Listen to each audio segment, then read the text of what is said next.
क्या आपने कभी सोचा है सीमेंट कैसे और क्या मिलाकर बनाया जाता है, और पानी देने से पहले जल्लाद कैदी के कान में क्या कहता है, और तो और क्यों कोई भी प्लेन टिबेट के ऊपर से नहीं उड़ सकता। आज इस वीडियो में हम कुछ ऐसे इंटरेस्टिंग फैक्ट्स के बारे में जानेंगे। सो वीडियो में एंड तक बने रहना and without further ado let's get started. क्या आप जानते हैं प्लेन को लैंड कराते वक्त उसकी लाइट को डिम यानी कम कर दिया जाता है। अब आप सोच रहे होंगे कि भला ऐसा क्यों किया जाता है। अगर आप ध्यान से सोचोगे तो आपको इसके पीछे का लॉजिक समझ आ जाएगा। जब भी आप धूप में से अंधेरे कमरे में जाते हो तो आपको कुछ भी दिखाई नहीं देता, राइट? या फिर सडनली हमारे घर की लाइट चली जाए तो कुछ सेकंड्स तक हमें कुछ नहीं दिखाई देता, राइट? और तो और कुछ सेकंड्स तक उस अंधेरे में रहने के बाद ही हमारी आंखें उस कम लाइट में एडजस्ट कर पाती है। इसी तरह से जब भी आप किसी प्लेन को लैंड कराते हो, कोई भी एक्सीडेंट वाली सिचुएशन से डील करने के लिए लाइट को पहले ही डिम कर दिया जाता है ताकि पैसेंजर की आंखें उस लाइट में एडजस्ट कर सके और इमरजेंसी गेट को देख सके। आई एम श्योर आपने बनाना कभी ना कभी जरूर खाया होगा, राइट? लेकिन क्या आपने सोचा है कि बनाना के अंदर बीज क्यों नहीं होते, और अगर बीज नहीं होते तो इसका प्रोडक्शन कैसे किया जाता है? सबसे पहले तो मैं आपको ये बता दूं कि केले के पौधे में कोई लड़की नहीं होती, इसीलिए उसे पेड़ नहीं बल्कि पौधा कहते हैं। और केले के पौधे के नीचे ही इसके बीज निकलते हैं। एक पौधे के नीचे लगभग 5 से 6 बीज होते हैं, जिससे फार्मर्स वापस से जमीन में बोकर उसकी खेती करते हैं। जब कोई रोता है तो उसके आंसू देखकर हमें पता चल जाता है कि वो रो रहा है, राइट? लेकिन क्या आपको पता है छोटे बच्चे जब रोते हैं तो उनके आंसू नहीं निकलते। ऐसा इसलिए होता है क्योंकि न्यूबॉर्न बेबीज के टीयर डक्ट्स बंद होते हैं, जिस वजह से उनके आंसू बाहर नहीं निकलते। बच्चे के जन्म के बाद 1 से 3 महीने के अंदर अंदर टीयर डक्ट पूरी तरह से खुल जाते हैं और बच्चे के आंसू भी निकलने लगते हैं। आपने मूवीज में बहुत सी फांसी देने वाली सीन्स देखी होंगी, राइट? और आपने ये भी देखा होगा कि जल्लाद कैदी को फांसी देने से पहले उसके कान में कुछ कहता है। क्या आप जानना चाहते हो कि आखिर वो कान में क्या कहता है? दरअसल जल्लाद कैदी के कान में कहता है, मुझे माफ कर दो। इसके अलावा जल्लाद कैदी को आखिरी अलविदा जैसे कि राम राम और सलाम भी करता है। अगर आप लॉजिकली सोचोगे तो आपको रियलाइज होगा कि जल्लाद अपने हाथों से उसकी जान लेने की वजह से उससे माफी मांगता है, क्योंकि ऐसा करना उसका काम नहीं होता।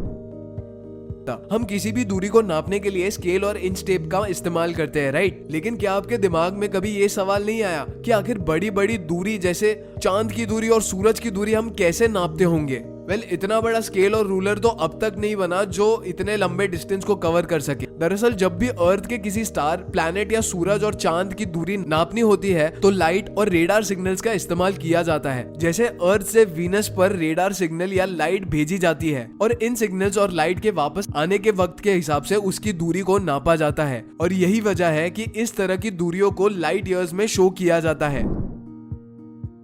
क्या आपको पता है हेडफोन्स को लगातार पहनने से बहुत से नुकसान होते हैं, जैसे सुनने की शक्ति में कमी आना, कान में से कॉन्स्टेंटली पानी का बहना, एटसेट्रा एटसेट्रा। लेकिन क्या आप जानते हैं कि आप जितना ज्यादा देर तक हेडफोन्स को लगा के रखते हैं, आपके कान में बैक्टीरिया उतना ही ज्यादा बढ़ता रहता है। जी हाँ, स्टडीज के मुताबिक 1 घंटे तक लगातार हेडफोन इस्तेमाल करने से आपके कान के अंदर 700 गुना ज्यादा बैक्टीरिया बढ़ जाता है। YouTube पर सबसे ज्यादा व्यूज, लाइक्स और कमेंट्स की रेस चलती रहती है। लेकिन क्या आपको पता है YouTube पर सबसे ज्यादा व्यूज पाने वाला गाना लुइस फॉन्सी का डेस्पासितो है?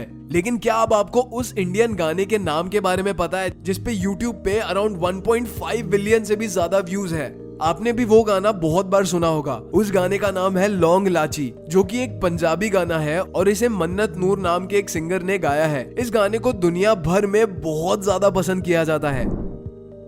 क्या आप जानते हैं कि सीमेंट आखिर किस चीज से बनता है? दरअसल सीमेंट कैल्शियम, सिलिकॉन, आयरन और एल्यूमिनियम के मिक्सचर से बना हुआ एक केमिकल पाउडर होता है। अगर सीमेंट बनाने की प्रोसेस की बात करें तो सीमेंट बनाने के लिए फैक्ट्रीज में इन सभी कच्चे एलिमेंट्स को गर्म करके पाउडर की फॉर्म में बेचा जाता है, क्योंकि इसके अंदर पानी मिलाते ही ये एकदम कठोर बन जाता है। इसीलिए सिर्फ इस्तेमाल करने के दौरान ही इसमें पानी मिलाया जाता है।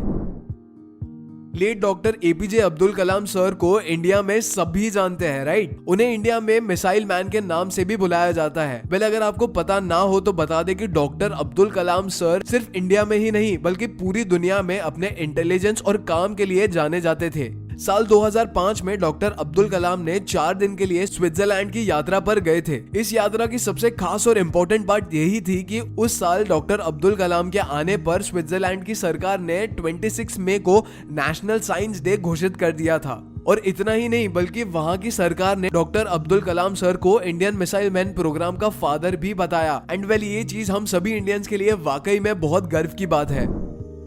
क्या आपको भी लगता है कि अवोकाडो एक सब्जी है? अगर हाँ तो आप गलत हो। दरअसल अवोकाडो को फ्रूट्स की कैटेगरी में शामिल किया जाता है क्योंकि अवोकाडो में सिर्फ एक ही बीज होता है जिसे सिंगल सीडेड बेरीज में शामिल किया गया है। तो अब से अवोकाडो को सब्जी नहीं बल्कि फल समझ के खाइए।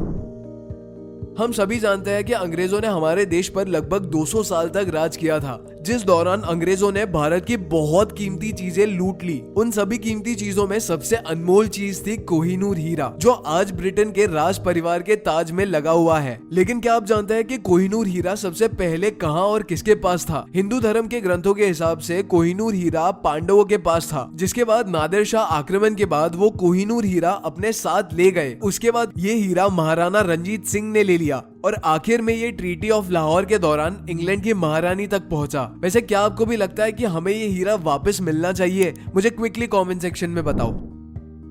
हमारे बॉडी में अगर कहीं भी कोई चोट लगती है तो वो इलाज करवाने से ठीक हो जाती है, लेकिन क्या आपको बॉडी के उस पार्ट का नाम पता है जो खुद को कभी हील नहीं कर पाता? इंसान के दांत कभी भी खुद को हील नहीं कर पाते। अगर एक बार दांत टूट गया तो वो दोबारा नहीं निकलता।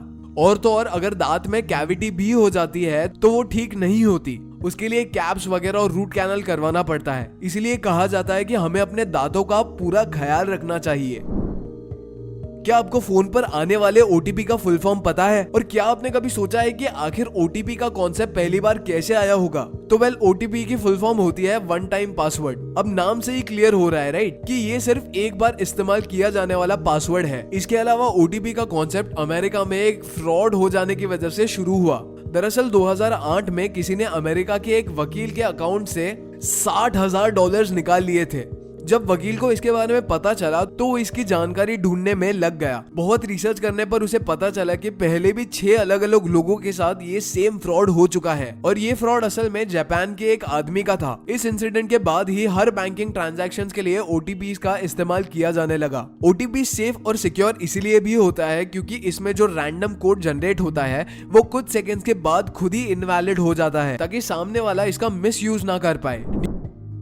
न्यूक्लियर बॉम्ब का नाम आपने काफी बार मीडिया में सुना होगा, जिससे आपके मन में अक्सर सवाल आता होगा कि इस रेडियो एक्टिव एनर्जी की खोज आखिर किसने की थी? तो वेल रेडियो एक्टिव एनर्जी की खोज मैडम क्यूरी ने की थी। मैडम क्यूरी को उनकी रिसर्च के लिए बहुत अप्रिशिएट किया गया था, लेकिन आपको जानकर हैरानी होगी कि उनकी मौत की वजह भी उनकी ये रिसर्च ही थी। रिसर्च के दौरान क्यूरी रेडियो एक्टिव एनर्जी से इतना कॉन्टेक्ट में थी कि उन्हें एपिलिस्टिक एनीमिया नाम की एक बीमारी हो गई थी।